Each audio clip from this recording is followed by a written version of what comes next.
Yo, you know what it is. It's Unique Mecca Audio, man. I'm here. I'm having a DJ special because, man, I love the DJs, man. No disrespect to the rappers. I love you too. I love the new school rappers. I've been listening to Lil Baby, Lil Durk. You know what I mean? I'm really feeling Polo G. The joint he got, I know Polo G got a record joint. But, that's what I've been listening to. So don't knock me. But, they talking about, as far as the street and what's going on. And I could tell a few of them been through the struggle. And I feel it. I really feel Polo G. You know, he from the heart. But anyway, I got my DJs here because this is how DJing begun. You know what I mean? And we're gonna talk about going all the way back to the essence. I even got a special guest gonna tune in. You know what I mean? But I'm gonna bring them up real quick. You know what I mean? Because I want them to talk and we're gonna reminisce and get this thing going. So if you're late, you're late, and that's it. You know what I mean? So now, here go my man, Big RonG. Tell them who you are. What? Mecca Audio. Yo, all right. You know what it is. So let's bring up let's bring up my man Zeke. Zeke, what's up, family? Yeah. What's Papino? What's Papino? All right, let's bring a big man Scoop. All right, here we go. What's good? All right. Now I was just talking to Scoop off the record where I was letting them know that I'm really feeling the interview that me and him did. It wasn't even planned, you know what I mean? And he asked some really good questions that really made me think. And I want to thank y'all that's watching it. I see a lot of y'all watching it.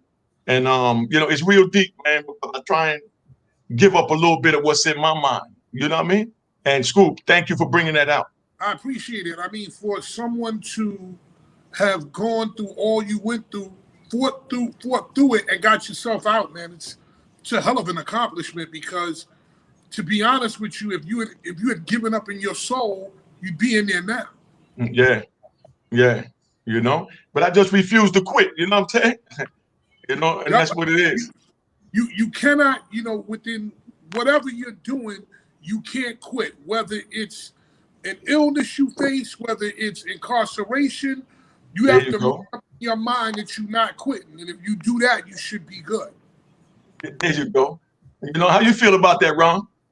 I mean, you already know, big homie. We had them days on them phones, man. And I was like, yo, and I was like, man, I just can't wait till you return on the set. And that's what love is about. Yo, Scoop, when I was locked up, I'm calling RonG, putting together the Mecca Audio chat for me to join. I'm listening to beats on the phone. And you know me, I'm in my driving mode. You know what I mean? And Lil Ron, I respect you and I love you and thank you for being patient with me. Because, nigga, you on the inside, you expect a person to jump and you say jump. But you like that's your hands. You're looking at that as my hand. So when you move your hand and pick up a cup, you're going to get the cup. So when you take your man RonG on there, I need this beat. You expect to call me in 15 minutes and have a beat. And he's like, oh, whoa, he's crazy. Technology ain't there yet. But, we had a good time working on it, man. I love him. You know what I mean? Everything was wonderful. We got some other things in motion. But, that's what it is. Big homie. Glad you were the scene. You already know. And Zeke, tell them who you are real quick before we begin, big dog. Yeah. My name is Zeke. They call me Zeke Black from East Harlem. I'm from Projects, Lexington, Washington Projects. I grew up in the culture of hip hop. I was born in Mount Sinai, but I moved to Queens for like 5 years. I came back to Manhattan in 1978, and that was my first introduction to what we know now as hip hop. The original black parties, before the rapper, it was more so the pop locking and the before the spin, before like people would do like the pop locking and the leg work. Grew up in Spanish Harlem, so I grew up on the 117th between 1st and 2nd with the Puerto Ricans and Italians. And growing up in the culture of hip hop was a wonderful thing because a bunch of poor people, individuals in the Jimmy Carter era, created something that was great. That was outlawed by Ed Koch, the mayor of New York City at that point in time.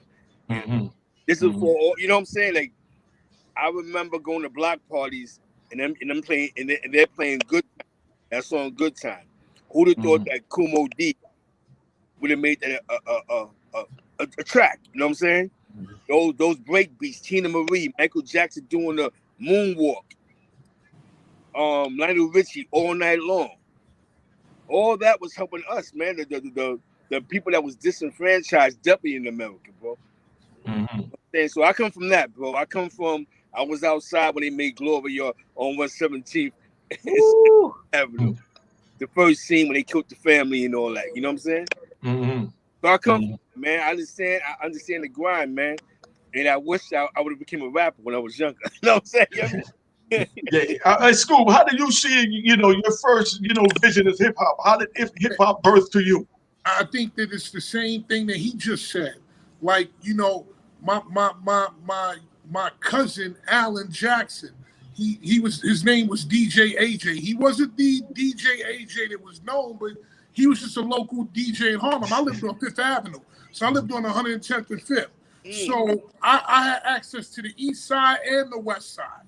So one of the most important things, my first memory was like going to a park jam at Carver Projects. And my mother taking me to it because she knew that I loved hip hop. I must have been 6 or 7, and my cousin AJ would DJ upstairs on 2 record players, and she knew that I loved it.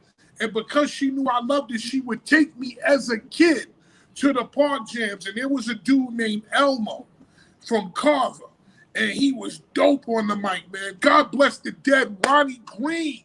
Ronnie Green was from Schaumburg, from my block.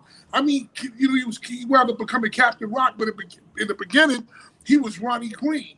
And these guys were the guys that I saw doing this. This is when it was for no money. It was for nothing. So it was the purest form of hip hop, and just looking at it as a kid and loving it, and saying at 8 years old and 9 years old, this is what I'm gonna do. Period. And it became so. I like that. All right, go ahead, Ron. I'm gonna come to you. Yeah, for me, man, I'm from Harlem. RonG, H-Dub, Solar Grounds on 55th. And when I was younger, my influences was Rucker Park and Rooftop. You know what I mean? Like growing up at a Rucker, across the street from Rucker Park, they used to have jams in the park. You know what I mean? And they used to, after the basketball game, they would throw the jams, and then I used to see Unique and Mecca Audio driving up and down the Ave. I said, man, one day, man, I'm gonna be famous like him. and I heard Brucey B, at Rooftop, and those are just my days, man, and just growing up, wanting to be a part of the street, wanting to be a part of hip hop. I wanted to be famous, and hip hop helped me get there. You know what I mean? I like that. How was it with playing in the Rooftop? For me, I never was able to even get in the Rooftop. I couldn't even get in. I was just outside with my cassette box. Oh, so you wasn't with Brucey then? I thought you was with Brucey then. I thought you was Brucey protege from the Rooftop. Yeah, I was too young. They wouldn't let me in. Oh, that was Mike Spot then. Yeah, Mike Spot was. That was Mike Spot then. Okay, yeah, I knew it was one of my youngest. They wouldn't let me in. Gus wasn't having it. Yeah, that was Mike Spot. That was his protege. Okay, and you came up after Mike Spot. Yeah. Okay. I only did in Rooftop one time, and it was for kids that was skating. Get out of here. Hey, yo, I remember the Rooftop, man, back in like 80, 81, 82, in the early 80s. When it was just like a bar upstairs. It was upstairs. The downstairs didn't even exist. The rink didn't even exist then. When it was an upstairs bar, we used to go up there, gamble, everybody sniff coke, and you used to hang off the rooftop and drink champagne and overlook the FDR Drive. It felt like that nigga. You know what I mean? Sniffing your coke, chilling in the rooftop. That's why it's named the Rooftop. Right. But we used to be up top. You know what I mean? On the roof. You know what I mean? Like a balcony joint. And it was smooth, you know what I mean? But back then, that was during the freebase era, Scoop. You know what I mean? Where they were freebasing in there. You know something? The funny thing is that people don't understand, until crack came along, cocaine was a rich man's drug. Like, you Talk know, to you him. know, if you listen to some of the raps from back then, you see, and every once in a while you take a sniff of the blow, say, oh, you know, like Right. that shit was okay. Like that was like drinking vintage vintage Mont Blanc 1798. It's just that when they created crack, it became something completely different. So people's connotation of sniffing coke back in the days is completely different than what the crack era became. Tell him again. Go ahead. It's funny he said, shout out to the Carver Mall, shout out to the Baby House Committee, shout out to my man Gerald Tisdale, everything in Carver, everything on Madison. Rest in peace, King Dave. We're talking about the essence. I remember 1980, the powder game was crazy in East Harlem. There was a joint on my block. That was because remember, hip hop came right after disco. You know what I'm saying? So Donna Summers, the Bee Gees. So when disco was ending, hip hop picked up that one element. You know what I'm saying? I mean, because that element came with the bag. Anybody that was going to them disco clubs was getting money. A lot of dudes, like you said. So that powder game was stuck in the game. That never went nowhere. You know what I'm saying? Now, I'm gonna say being young, I grew up around Down Boys, like I said, Itty Bitty Mob, Baby House Committee, Zulu Nation. You know, Zulu Nation was a little above, and it's crazy because the powder game, who would have thought would have turned into $1 trillion industry in the street? Yeah, it's crazy. It was a party era. This is something that somebody aunt did. It was listen. It was $100 a gram back then. You know what I mean? Ain't no anybody had no $100 to go and be done. You know what I mean? You know what I mean? It got to the point where they started selling the gold with the diamond fingernail just for the ping. You know what I mean? And you know, and you cool if you're sitting there sniffing coke in the club at the movie theater. You know what I mean? Everybody else looking at you and you that nigga. You know what I mean? You unique for me. Because it was a luxury thing. And look, like the Pips used to have like long fingernail and all that kind of stuff like that. And just looking at it as a young kid, I didn't understand what I was really looking at. The only thing that I could really understand was the music. And the thing about all of us is that we're from Harlem. And if you trace the chronology of how things went, DJ Hollywood is our grandfather. Okay, he was shutting down the discos. He was like the first dude to come in and DJ a party for an hour and a half, 2 hours, shut it down, and then leave. That's what me and RonG do today. And then that brought on the RonGs of the world. And then then it brought on the Dougie Freshes of the world. And then from the Dougie Fresh with the RonG. And then RonG, after that, it was Rob Bass. And then, like I said, RonG. And then after RonG, I was on the radio and then I came. And then, Webstar came after me. But the funny thing is that if you look at some of the best party rockers and the best hype men, there's a thread. All of them come from Harlem. From Harlem, man. Yeah. Think about that, man. And we all over the world, all over the place. We travel all over the world. So some of the best party rockers have either been from Harlem or trained in Harlem. God bless the. God bless the.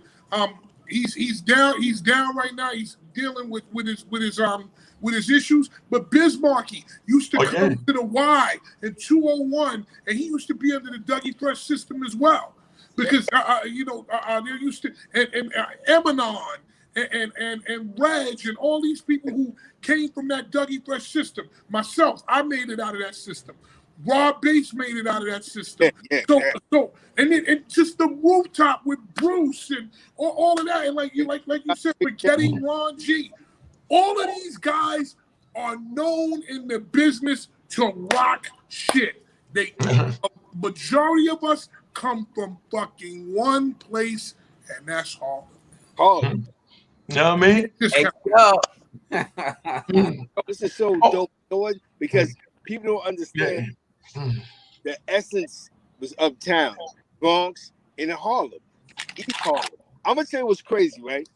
Is I remember this was like 1980, and I was going to block parties, and I remember people was talking about the Sugar, the Sugar Hill, all that new Sugar Hill. They got this Sugar Hill gang stuff, but I remember the culture. We used to wear Converse All Stars, Sheikins, Gazelles. We created our own culture, the Tigras, BBDs. You know what I'm saying? Hold up, tell him what BBDs is, son. Hold up, tell him what it is. It's like a BBD is like a do-rag. You know what I'm saying? You know what I mean? The underwear and all that, like the jockey, That's what we wear up north, tank tops, everything. Yeah, that way they know what it is, because we saying things so we know, but it's the younger generation that don't know. Know what it is, you know what I'm saying? And I think, growing up, because I'm 47, man, just growing up in the era, man, when I seen the first documentary, Style Wars, I was like, wait a minute, this is our culture. When I seen Wild Style, I was like, yo, this is us. When I seen Beach Street at the Cosmo Theater on 116th Street, about to get fit. Cosmo. Remember the Cosmo 116th? This man just said Cosmo. You had to put your feet up on the thing so the rats wouldn't run over your feet. The Cosmo is crazy. That's a fact. And it's wild because I don't know if y'all remember this, but there was a show one time, Graffiti Rock. It came on 10 to 11. Yeah. One WPIX back in the day. And that's when it used to be picks.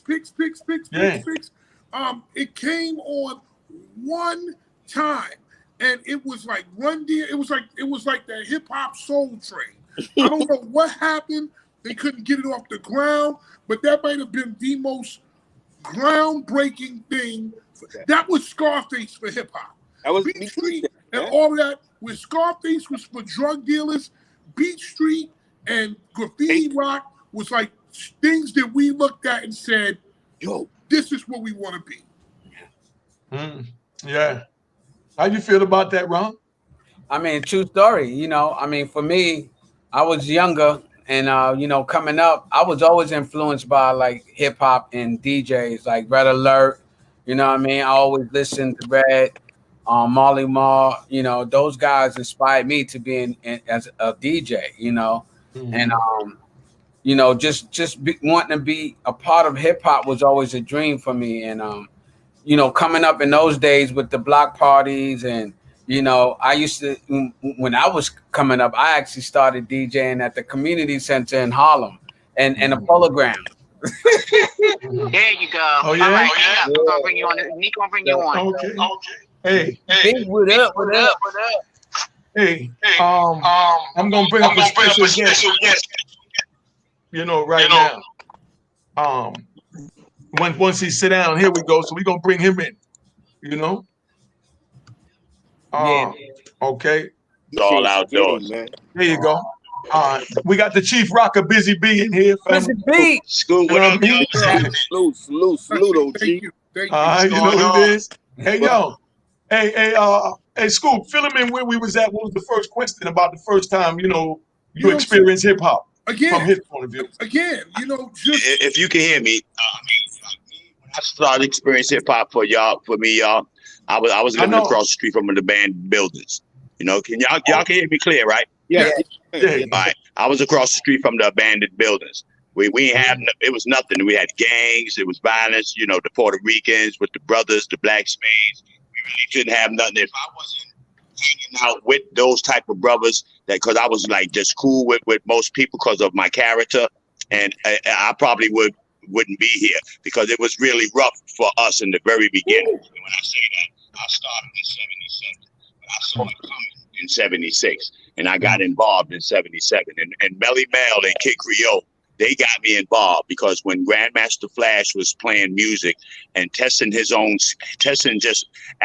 was like saying I was just testing to see what the reaction of the people would do by me just playing. Because see, Flash, when you saw Flash playing music for DJs, rather, when you saw him doing that, was quiet because people was looking at him like, what the fuck is this nigga? He's doing some magic shit or something? Because, you know, Flash was doing shit with his hands so fast. He was doing some magic. They didn't know he was cutting beats and breaking beats. You know, people that was into music understood it, what he was doing.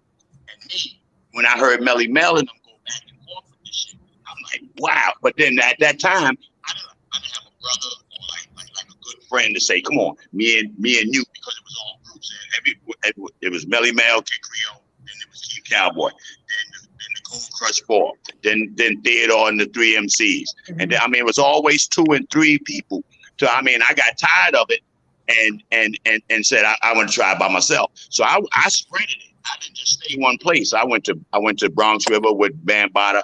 I went with Mario over there in Bronxdale and Rosedale just to test myself and how I found myself and how I found out what I was going to be. And Mario told me, he said that it was my voice. And to Scoop and DMX, Ludacris, those are my favorite rappers because, and then a lot of people, we're going to always have fans. We have distinctive voices. It's about voices in our culture.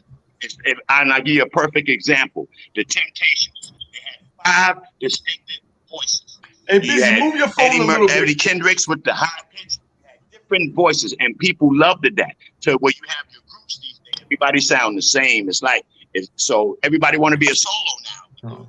See what the solos can do to themselves. That's what got me involved. So, I mean, I could stay here all day with y'all with this, man, but, I mean, it is what it is. I salute all of the new legend. Well, man, I can't wait to do something with you, man. Shock the world and shut the whole world down. But here's the thing, you know, and Ron play the music.